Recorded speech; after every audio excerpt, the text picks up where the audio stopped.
हरे कृष्णा। आज चर्चा करने का प्रयास करेंगे 8वें अध्याय का चौथा श्लोक। हम लोगों ने कल इसकी टीका देख ली थी, गीता भूषण टीका। आज हम लोग उसका परपोर्ट देखेंगे। एक बार श्लोक पढ़ते हैं। अधिभूतं क्षरो भावः पुरुषश्चाधिदैवतम् अधियज्ञो अहम एवात्र देह वरा। भगवान इस श्लोक में नेक्स्ट 3 क्वेश्चन के आंसर दे रहे हैं कि अधिभूत क्या होता है, अधिदैव क्या होता है, अधियज्ञ क्या होता है और अधियज्ञ कहाँ रहता है। तो भगवान ने बताया अधिभूतम क्षरो भावः। क्षर मतलब जो नित्य परिवर्तनशील है उसको अधिभूत कहते हैं, यानी भौतिक शरीर जो आप मेरा देख पा रहे हैं। पुरुष शस्त्रादि दैवतम, अधिदैव है भगवान का विराट स्वरूप जिसमें विभिन्न विभिन्न देवता स्थित हैं। ठीक। अधियज्ञो अहम एवा, अधियज्ञ भगवान कृष्ण ही हैं जो परमात्मा रूप में हमारे हृदय में है।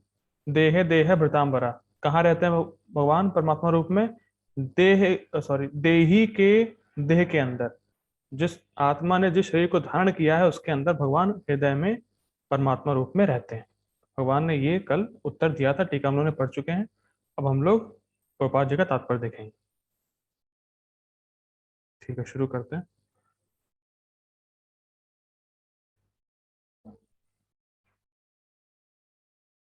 ये Purport by His Divine Grace A.C. Bhaktivedanta Swami Srila Prabhupada की जय। तात्पर्य, यह भौतिक प्रकृति निरंतर परिवर्तित होती रहती है। क्षर, सामान्यतः भौतिक शरीरों को 6 अवस्थाओं से निकलना होता है। वे उत्पन्न होते हैं, बढ़ते हैं, कुछ काल तक रहते हैं, कुछ गौण पदार्थ उत्पन्न करते हैं, क्षीण होते हैं और अंत में विलुप्त हो जाते हैं। स्पष्ट है, यह भौतिक प्रकृति अधिभूत कहलाती है। देखिए बड़ा सुंदर है। बलदेव विद्याभूषण अपनी टीका में अधिभूत को भौतिक शरीर कहते हैं और प्रभुपाद जी अधिभूत को पूरा भौतिक प्रकृति ही कह रहे हैं। ठीक है, लेना होगा आपको अर्थ। ठीक है, यह किसी समय में उत्पन्न की जाती है और किसी निश्चित समय में विनष्ट कर दी जाती है। तो स्पष्ट है, परमेश्वर का विराट स्वरूप, परमेश्वर के विराट स्वरूप की धारणा जिसमें सारे देवता तथा उनके लोग सम्मिलित हैं, अधिदैव कहलाती है। स्पष्ट है, प्रत्येक शरीर में आत्मा सहित परमात्मा का वास होता है जो भगवान कृष्ण का अंश स्वरूप है। यह परमात्मा अधिक कहलाता है और हृदय में स्थित होता है। ये बिल्कुल क्लियर है। इस श्लोक के प्रसंग में एव शब्द अत्यंत महत्वपूर्ण है क्योंकि इसके द्वारा भगवान बल देकर कहते हैं कि परमात्मा उनसे भिन्न नहीं है, कोई और परमात्मा नहीं है, भगवान कृष्ण ही परमात्मा है। ठीक, यह परमात्मा प्रत्येक आत्मा के पास आसीन है और आत्मा के कार्यकलापों का साक्षी है तथा आत्मा की विभिन्न चेतनाओं का उद्गम है। इसको समझना है, विभिन्न चेतनाओं का उद्गम है, इसका मतलब क्या है? देखिए, जीव जो जगत में कार्य करता है, तो हम लोग पढ़ चुके हैं जैसे जैसे जीव इस जगत में कार्य कर रहा है उस कार्य के संस्कार है, उस कार्य की छाप जो है उसके चित्त में या मन में पड़ती है और इस कारण से उसकी चेतना दूषित होती है। तो ये सारा कुछ की संस्कार पढ़ना और उस संस्कार के हिसाब से जीव फिर से भोग कार्य में प्रवृत्त होना, चेतना का दूषित होना, ये सब कौन करा रहा है? ये सब कृष्ण करा रहे हैं। तो उस प्रकार की चेतना, संस्कार के संस्कार हो गया, चेतना दूषित हो गई। अब तो दूषित चेतना से फिर से उसी कार्य में प्रवृत्त होना, इसकी प्रेरणा कृष्ण देते हैं। आपको समझ में आ रही बात? मैंने कुछ भोग का कार्य किया, ठीक, अब मेरा एक डिजाइन बन गया, स्वभाव बन गया, तो उस स्वभाव के हिसाब से प्रवृत्त होना ये कौन प्रेरित कर रहा है? परमात्मा करते हैं। जैसे अगर आप किसी को भक्ति के बारे में बताएं और वो नहीं समझ रहा है, तो मतलब भगवान उसको अंदर से प्रेरणा नहीं दे रहे हैं कि वो आपकी बात को स्वीकार करे।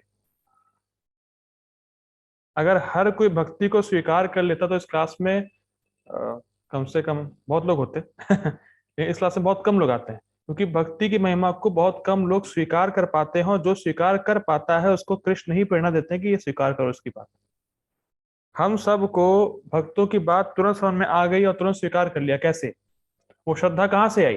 वो श्रद्धा कृष्ण ने प्रेरित किया है, अंदर से कृष्ण परमात्मा रूप में है, तो वो हमें प्रेरित करते हैं कि ये जो भक्ति की बातें हैं, जो भक्तों के मुख से जो बातें निकल रही हैं, उसको हम स्वीकार कर सके।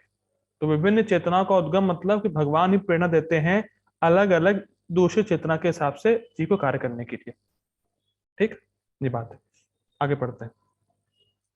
यह परमात्मा प्रत्येक आत्मा को मुक्त भाव से कार्य करने की छूट देता है और उसके कार्यों पर निगरानी रखता है। जैसे जीव ने कोई गलत काम करने की इच्छा करी, क्योंकि जीव इच्छा कर सकता है, हम लोगों ने कल पढ़ा था। जीव ने मान लीजिए कोई गलत काम करने की इच्छा करी, मान लीजिए मांसाहार करने की इच्छा करी, तो भगवान सारी फैसिलिटीज दे देंगे उसको कि वो मांसाहार कर सके। अरे, भगवान चाहते हैं कि मांसाहार करे? नहीं, उसके उसने इच्छा करी तो उसके काल और कर्म के हिसाब से भगवान न्यूट्रल रहते हैं।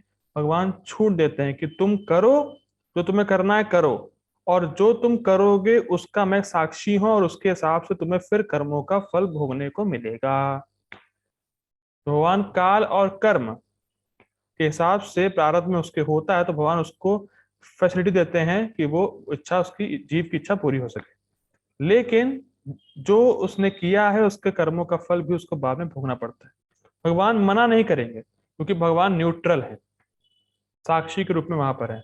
अनुमन उपदृष्टा अनुमंता, इस रूप में भगवान रहते हैं, और देखेंगे कि जो कार्य हो रहा है, जो कार्य जीव ने किया है, उसका फल उसको आगे भोगना होगा। इसकी भी फैसिलिटी या इसका भी अरेंजमेंट भगवान कृष्ण करते हैं।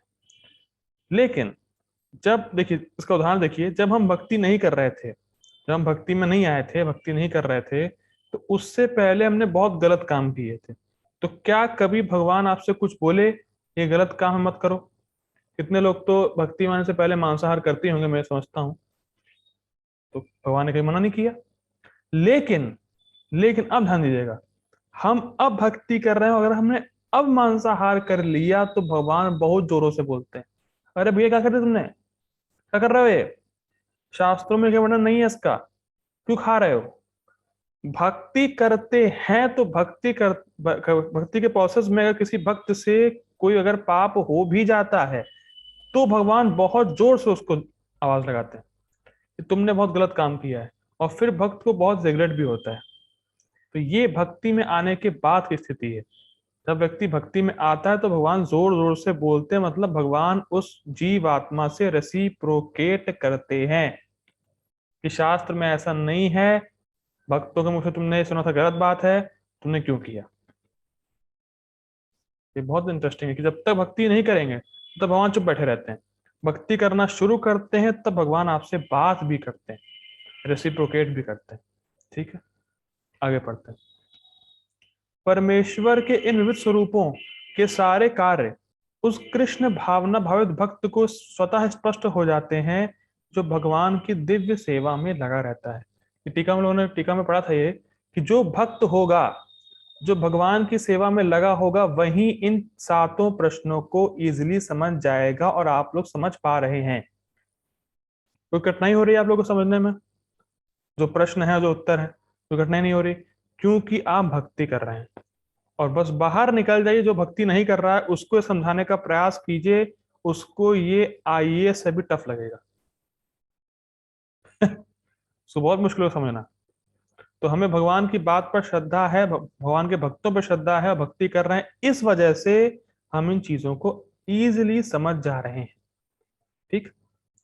अधिदैव नामक भगवान के विराट स्वरूप का चिंतन उन नव दीक्षितों के लिए है जो भगवान के परमात्मा स्वरूप तक नहीं पहुंच पाते। तो इसको समझना होगा। देखिए, कभी कभी कुछ ऐसे व्यक्ति होते हैं जो भगवान की अर्च विग्रह की सेवा नहीं कर सकते हैं, या उनको समझ में नहीं आता कि अर्च विग्रह भगवान से अभिन्न कैसे हैं, अर्च विग्रह भगवान कैसे हैं, तो भगवान की दिव्य स्वरूप की सेवा नहीं कर सकते।